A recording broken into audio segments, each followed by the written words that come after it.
All right, Coach. Well, it's been a successful non-conference part of the schedule for you. As you head into conference play, what Monday you have a Team Hope International. I can't even tell you who their mascot is, but a game like this, I mean, would you rather it be a team maybe of a little bit higher of a caliber? I mean, how do you approach a game like this as you head into conference action? Well, the most important thing, I think if you look at our schedule, I think the scheduling is the most important part of getting prepared for conference play. And this year we've had a very challenging preseason schedule. We're 8-4. Played 5 or 6 really big brand name teams, and had a great victory at Fresno State. We were on the road for 5 days with that Fresno State and DePaul road trip. Again, we were able to split that road trip. So what's most important when you look at it is getting back home. When the guys did a lot of traveling, we're able to go home for Christmas and the holiday and take 3 or 4 days off. So now we've practiced play Thursday, but we've had practice. Today will be our second practice. So the opponent isn't as nearly as important as us preparing ourselves, and that really means being at home. And sometimes that means getting an NAI opponent or Division III or Division II opponent. To get a Division I opponent, sometimes it'll cost anywhere from $50,000 to $80,000 versus our budget of about $8,000 or $10,000 for all guarantee games. Then you're in a situation where you've got to go ahead and trade out games. So the opponent really is ourself. We want to make sure that we're playing well, that we get, that we're, little the bangs, the bumps and bruises are getting taken care of with 3 or 4 days off, and that we really play well Thursday night, and that we're just kind of, getting the rust off us as we start conference play. Obviously, when we start conference play, we've got Santa Barbara, turn around, got to go to Long Beach State on Thursday, and then come back to Fullerton for home. So we'll have 3 games in 7 days, 3 games in 6 days.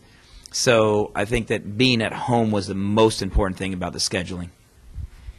Yeah, I mean, you mentioned it. I mean, you guys really jumped into the fire to start conference play with UCSB in Long Beach State. I mean, talk about that opening, tip-off for you, and how tough it's going to be, and hopefully, it could be a great way to start it. Yeah, I think it's going to be very tough, and I think we're excited for we're excited for that challenge. I don't think our guys are going to be overwhelmed or underwhelmed on anything anymore. I think that the fact that we could lose a couple games to start the year off with, we could win a couple games to start the year off with. I don't think that we're going to be too high or too low over that. I think we really understand that we got to keep improving, and if the process, we allow the process of improvement to continue on, we'll play them, both those teams again.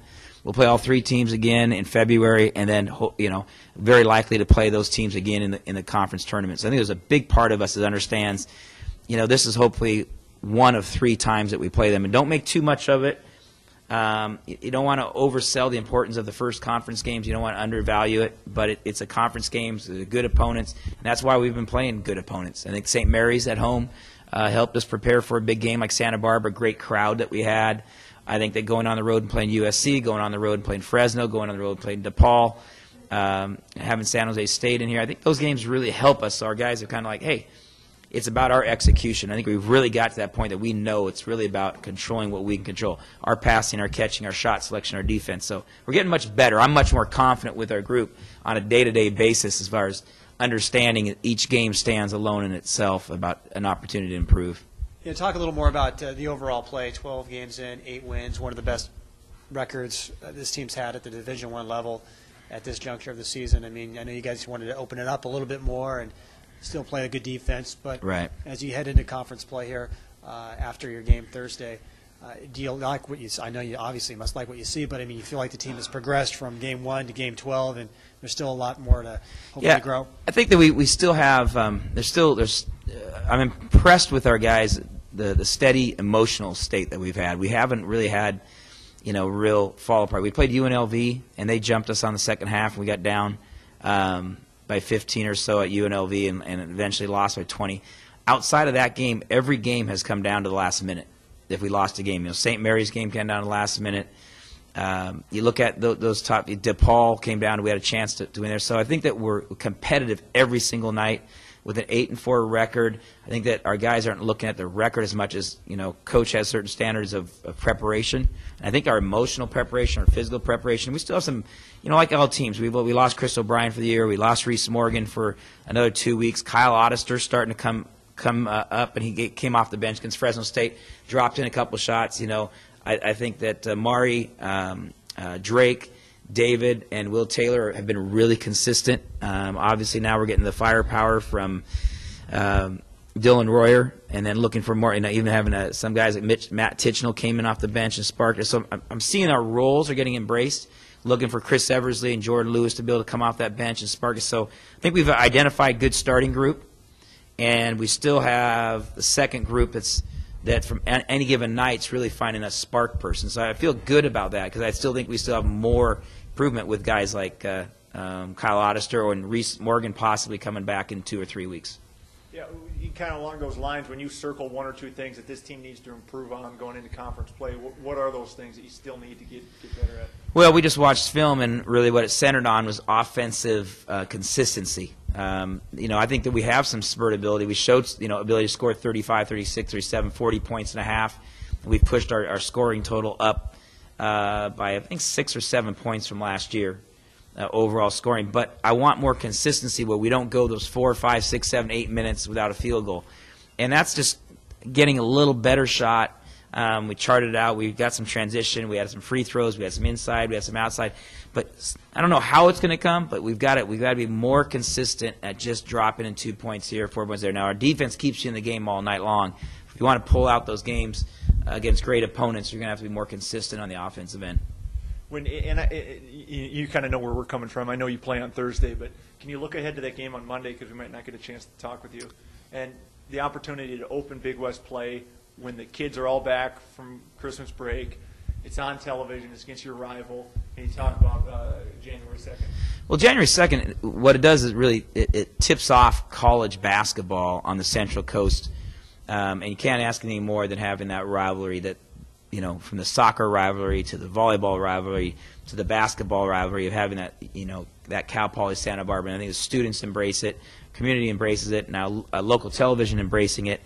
Obviously, our players are going to embrace it. They're excited for the game as they know it's it's a special game because it has special significance to the student body and the community and the media.